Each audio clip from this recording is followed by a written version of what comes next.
The damaged human scout ship drifted through the void, its hull scarred by alien weapons. Inside, Captain John Walker gripped the command chair as another wave of pain shot through his wounded shoulder. His crew had fought bravely against the Krex Empire's advance fleet, but they were outnumbered 50-1. "Captain, the Krex are hailing us," Lieutenant Maria Ross announced from the communication station. Her uniform was torn, and blood trickled down her forehead, but her voice remained steady. The main screen flickered to life, revealing the reptilian face of Commander Vex. His scales gleamed purple under the bridge lights of his warship. "Humans," he hissed through sharp teeth. "Your pathetic vessel has impressed us with its resilience. Surrender now, and we might keep some of you as specimens." Walker stood despite his injuries, blood seeping through his makeshift bandage. "Commander Vex, I have a message for your Empire." He paused, allowing a small smile to cross his weathered face. "You just made the biggest mistake in galactic history." The alien commander's 4 eyes narrowed in confusion.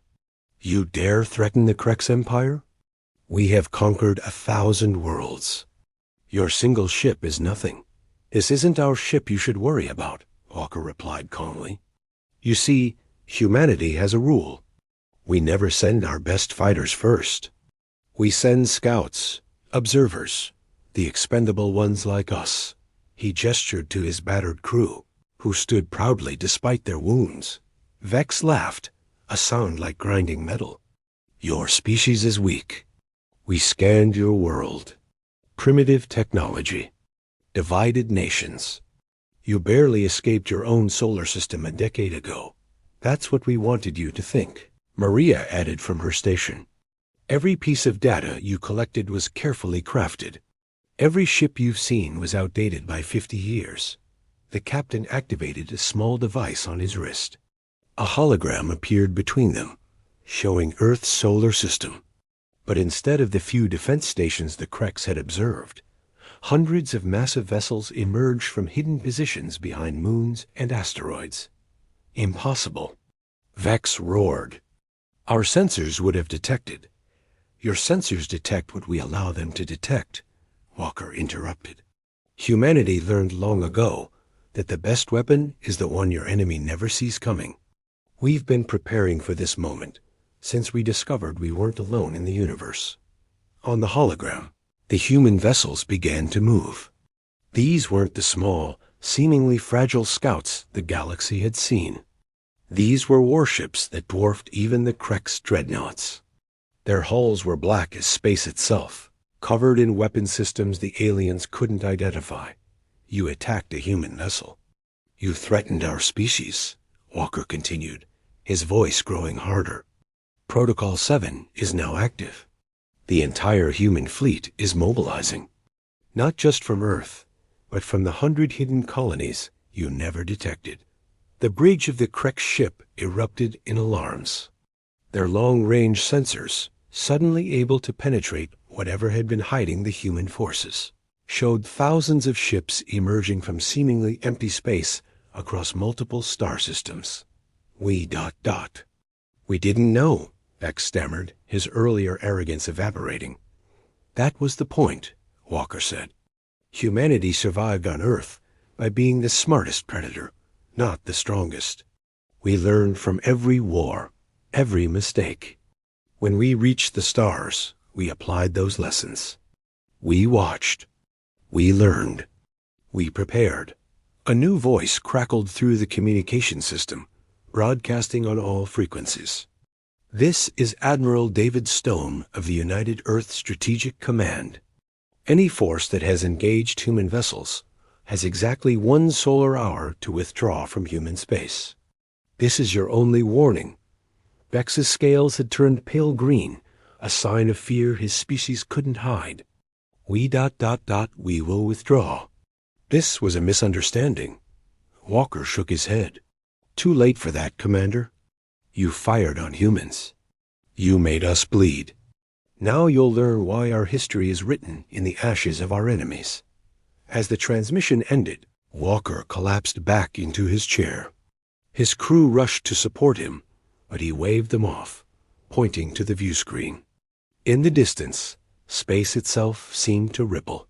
The main fleet had arrived. The first battle was indeed just the beginning. But not the beginning the Krex had expected. Admiral David Stone stood on the bridge of humanity's flagship, the UES Retribution. The massive vessel stretched 5 kilometers from bow to stern, its dark hull absorbing light like a black hole. Around him, hundreds of officers worked at their stations, coordinating the largest military operation in human history. "Admiral, all fleet elements have reported in," Commander Alex Troy announced. The younger officer's eyes gleamed with anticipation. 3,000 vessels ready for combat. The Krex Empire has no idea what's about to hit them. Stone nodded slowly, his gray eyes fixed on the tactical display. The Krex fleet, which had seemed so imposing when threatening the scout ship, now looked pitifully small compared to the human armada surrounding them. "Send the message to all Krex vessels. Let's see if they're smart enough to surrender." On the screen, Commander Vex appeared again, but this time from his throne room. Behind him stood dozens of Krex warriors, their weapons drawn. "Humans," he began, trying to maintain his composing. "Perhaps we can negotiate. The Krex Empire is vast and powerful. We could be allies. You had that chance when you encountered our scout," Stone replied coldly. "You chose violence. Now you face the consequences." Dr. Lisa Park, the fleet's chief scientist, stepped forward. "Commander Vex, are you familiar with your own history? Specifically, the disappearance of the Zeth civilization 300 years ago?" The alien's 4 eyes widened slightly. The Zeth were destroyed by a cosmic anomaly. Their entire system was consumed by an unknown force. "Not unknown," Lisa corrected. "Hidden. The Zeth made the same mistake you did. They attacked a human colony ship, thinking we were weak." She activated her console, displaying historical data. What your historians called a cosmic anomaly was actually humanity's first deployment of our singularity weapons. Gasps echoed from the Krex bridge. The singularity weapons were legend, theoretical devices that could collapse space itself. No one believed they actually existed. "You're lying," Vex protested, but his voice lacked conviction. Stone gestured to his weapons officer. "Lieutenant Brown, demonstrate firing solution Alpha 7. Minimal yield." "Yes, Admiral." Target locked on the Krex moonbase in Sector 5. The human fleet's smallest destroyer, a ship barely 500 meters long, fired a single black sphere. It moved slowly through space, almost leisurely. The Krex tracked it with their sensors, confusion evident in their movements. Then it activated. The moonbase, a fortress that had stood for 1,000 years, simply ceased to exist. Not destroyed, not vaporized, but pulled into a microscopic point of infinite density. The gravitational waves rippled outward, shaking every ship in the vicinity. "That was our smallest weapon. On our smallest ship, at 1% power," Stone explained calmly. "Imagine what the Retribution can do." Vex fell to his knees, a gesture of complete submission in Krex culture. "We yield. The Krex Empire surrenders." "Not enough," Stone replied. "Humanity has watched your empire for 50 years. We've seen you conquer peaceful worlds, enslave entire species. That ends now." Maria Ross, promoted to the Retribution's bridge, added her analysis. "Admiral, we're detecting panic throughout the Krex fleet. Several ships are attempting to power up their jump drives." "Let them try," Stone said. "Show them why running is pointless."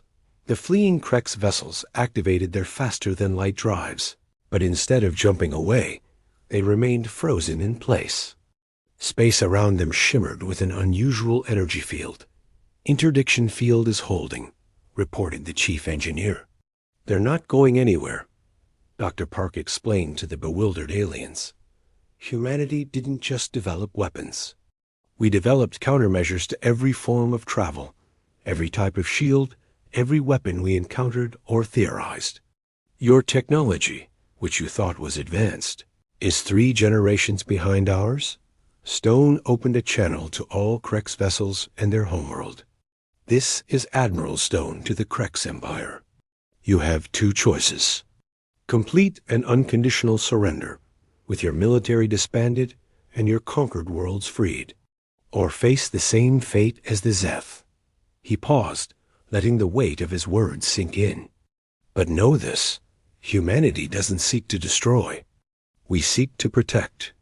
Surrender, and you'll find we can be merciful. Continue to resist, and you'll learn why humanity's children sleep peacefully, knowing monsters fear the dark, because that's where humans hunt.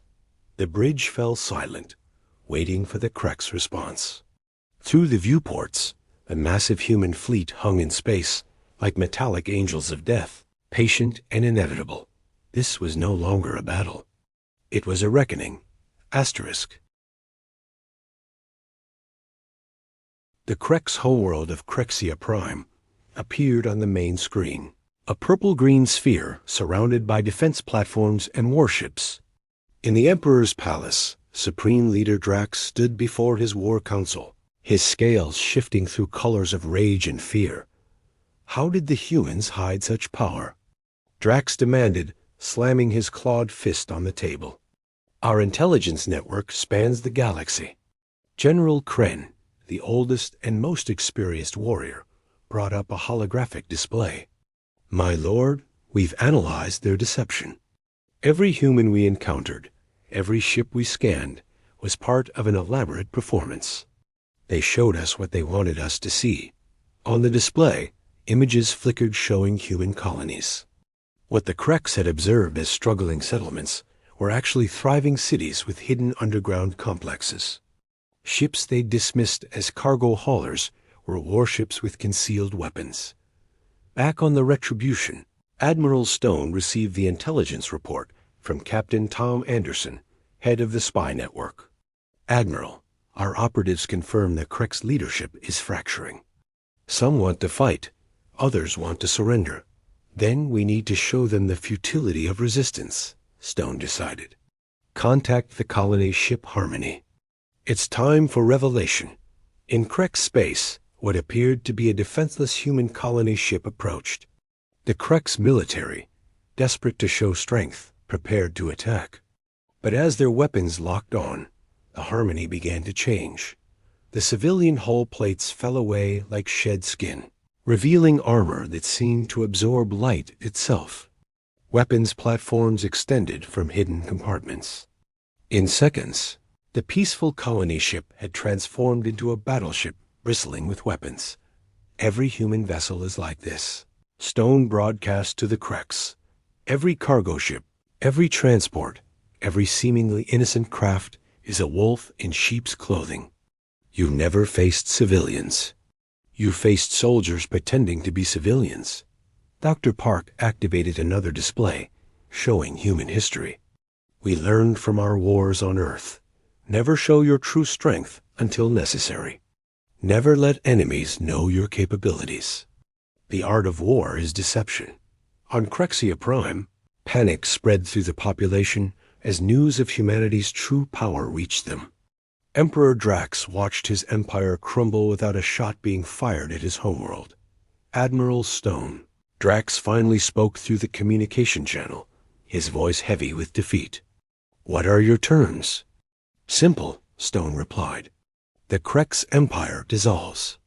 All conquered worlds are freed. Your military technology is surrendered. In return, humanity will help you transition to a peaceful confederation. And if we refuse? General Kren interrupted, still defiant. Stone nodded to his fleet commander. Show them Project Prometheus. In the empty space between the fleets, a single human frigate deployed a small satellite. It began broadcasting a signal that made every Krex ship's systems flicker. That signal is currently at 0.1% power, Dr. Park explained. At full power, it would shut down every electronic system in your empire simultaneously. No ships, no defenses, no life support. Your entire civilization would go dark. The demonstration continued. A human Marine, wearing standard armor, was transported to a disabled Krex vessel. The Krex warriors, each standing 3 meters tall with natural armor plating, moved to attack. The Marine didn't even draw a weapon. His armor's defensive field activated, and the Krex warriors' energy weapons simply stopped working. Their projectile weapons fired, but the rounds halted centimeters from the Marine's body, held by invisible forces. "Our standard infantry equipment," Stone commented. "Every human soldier has technology that makes them invulnerable to your weapons. We don't need numbers when each human is worth 100 of your warriors." But then Stone did something unexpected. He appeared on screen without his military uniform, wearing simple civilian clothes. "But here's what you don't understand about humanity. Our greatest strength isn't our weapons or technology. It's our ability to forgive and build together." He showed images of Earth's history, former enemies becoming allies, rebuilt cities, partnerships between nations that once fought. Surrender, and the Krex can join the United Earth Coalition as equals. Your knowledge, combined with ours, could benefit the entire galaxy. Continue to fight, he added, his voice hardening again, and we'll demonstrate why humanity's mercy is more feared than our wrath. Because when we destroy, nothing remains. But when we forgive, we expect absolute loyalty in return.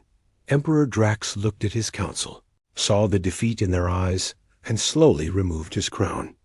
"The Krex Empire yields to humanity. We accept your terms." But in the depths of space, something else watched this exchange. Something older than both civilizations, and far more dangerous. Asterisk as the Krex Empire's formal surrender was being processed. Every sensor in both fleets suddenly screamed warnings. Space itself began to tear apart, revealing ships unlike anything either species had encountered. They were crystalline structures, kilometers long, pulsing with energy that hurt to perceive. Admiral Stone immediately recognized them from humanity's most classified files. "The Void Hunters," he whispered. "All ships, battle stations, Krex vessels, stand down. You're not equipped for this enemy." Commander Vex, still on the communication channel, protested. "Admiral, what are these things?" "The reason humanity armed itself," Stone replied grimly. 50 years ago, we found a dead civilization at the edge of our space. They left one message. They harvest the strong. We've been preparing for this moment ever since. The crystalline ships spoke in harmonized frequencies. That translated into all languages simultaneously. "Humans, Krex, you have reached the threshold. Your conflict marks you ready for harvesting." Dr. Park quickly analyzed their signals. "Admiral, they're scanning our technology, our biological patterns. They're cataloging us like specimens." "Not today," Stone declared.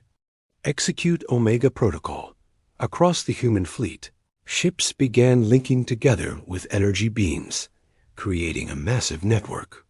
The Retribution moved to the center, its core opening to reveal a weapon that had never been tested in actual combat. "The Quantum Eraser," Dr. Park announced. "Theoretical until now." The lead Void Hunter ship broadcast again. "Your weapons are impressive for primitives, but we have harvested 10,000 civilizations. You cannot." The sentence never finished. The Retribution fired, and reality itself seemed to hiccup. The lead Void Hunter ship didn't explode or dissolve. It simply never existed.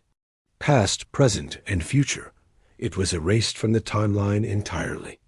The remaining Void Hunter ships paused, something that, according to the dead civilization's records, had never happened before. "Impossible," they broadcast. "Temporal manipulation at that level requires desperation," Stone interrupted. "Humanity faced extinction multiple times on our homeworld.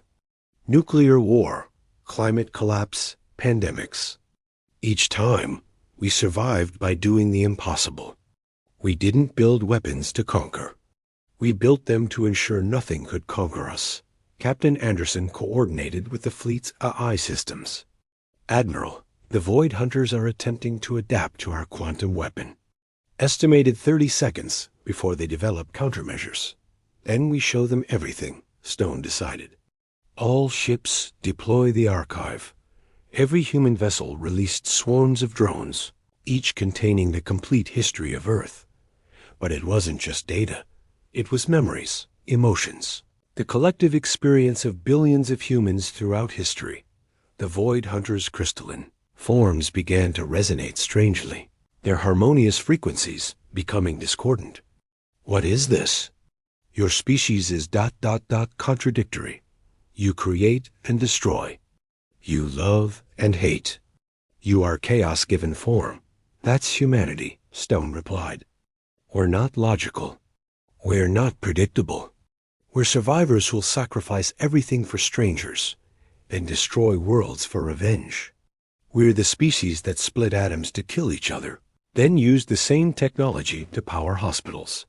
The Krex watched in amazement as the human fleet began doing something unprecedented.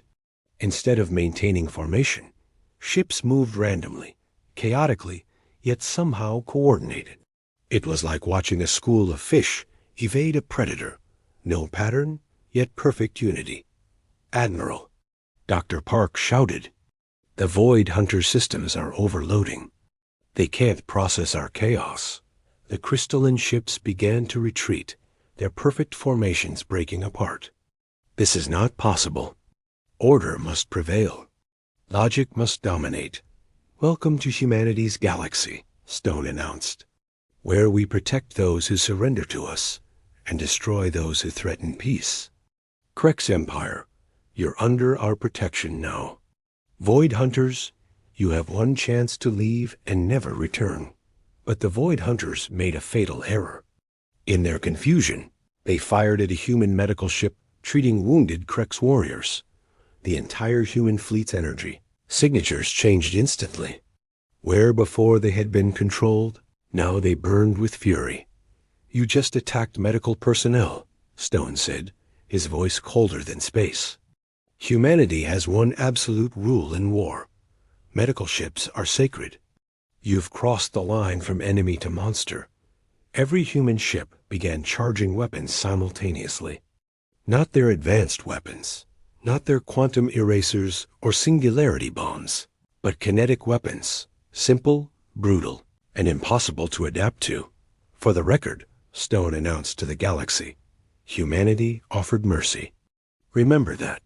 The final battle was about to begin, and the galaxy would learn why humanity's rage was the most terrifying force in existence." Asterisk. The space between the three fleets erupted into violence, unlike anything the galaxy had witnessed. The human ships moved with coordinated chaos, each vessel firing kinetic rounds accelerated to near light speed. The Void Hunters' energy shields, designed for plasma and laser weapons, crumpled like paper against simple metallic projectiles. They never faced a species that perfected killing with rocks.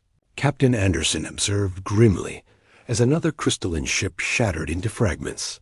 The Void Hunters attempted to adapt, their ships morphing and changing structure. But for every adaptation, humanity had an answer.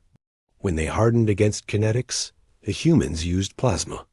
When they shielded against plasma, nanobots ate through their hulls. When they protected against nanobots, gravity weapons crushed them. Emperor Drax watched from his flagship, his four eyes wide with terror and awe. "They're not fighting. They're exterminating." General Kren nodded slowly.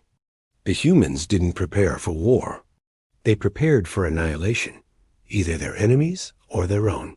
On the Retribution, Admiral Stone received a priority message from Earth.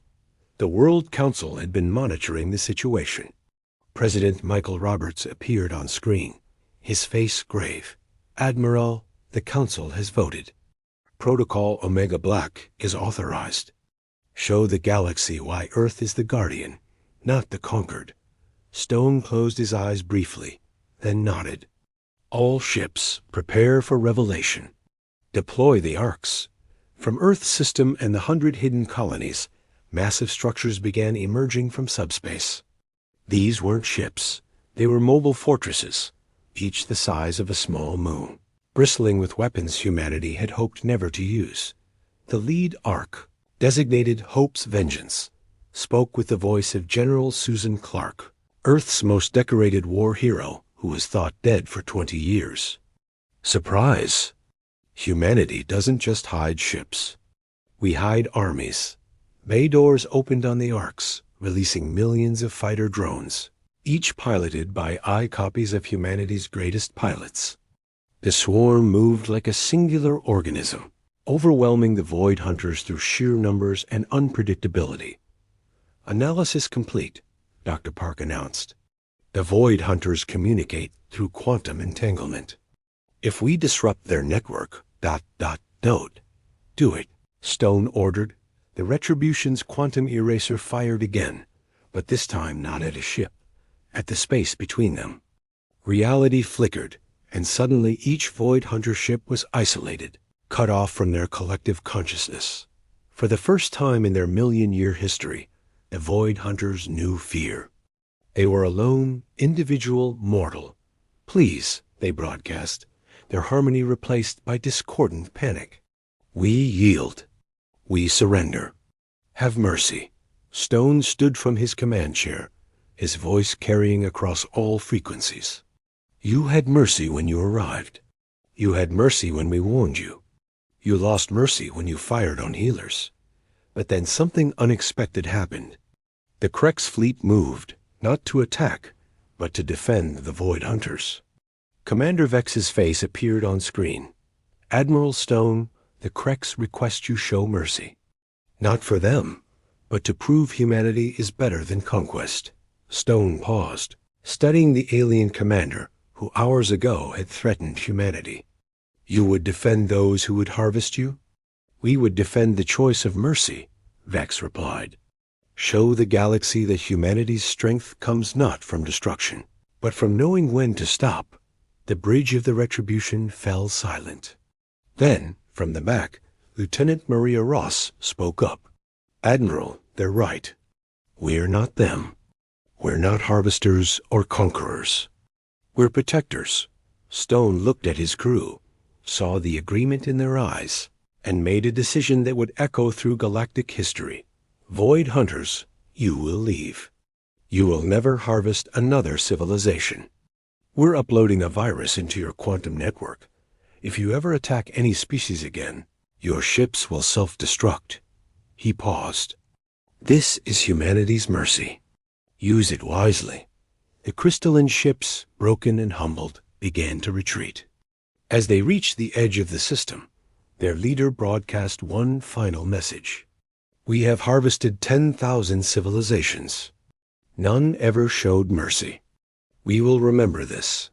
As the Void Hunters vanished into deep space, the galaxy held its breath. The Krex Empire formally joined the United Earth Coalition. Other species, hidden and watching, began sending messages of alliance. Admiral Stone opened a channel to Earth and all colonies. The first battle is over. Humanity has shown we can destroy any threat, but more importantly, we've shown we can choose not to. Today, we don't become rulers of the galaxy. We become its guardians. Dr. Park smiled, reading the incoming data. Admiral, we're receiving alliance requests from over 300 species. They're calling us the shield of the galaxy. Stone nodded, looking out at the stars. Then that's what we'll be. The shield against the dark, the sword against oppression, and the hand extended in friendship. The war was over. Humanity's true mission had just begun. End of story **.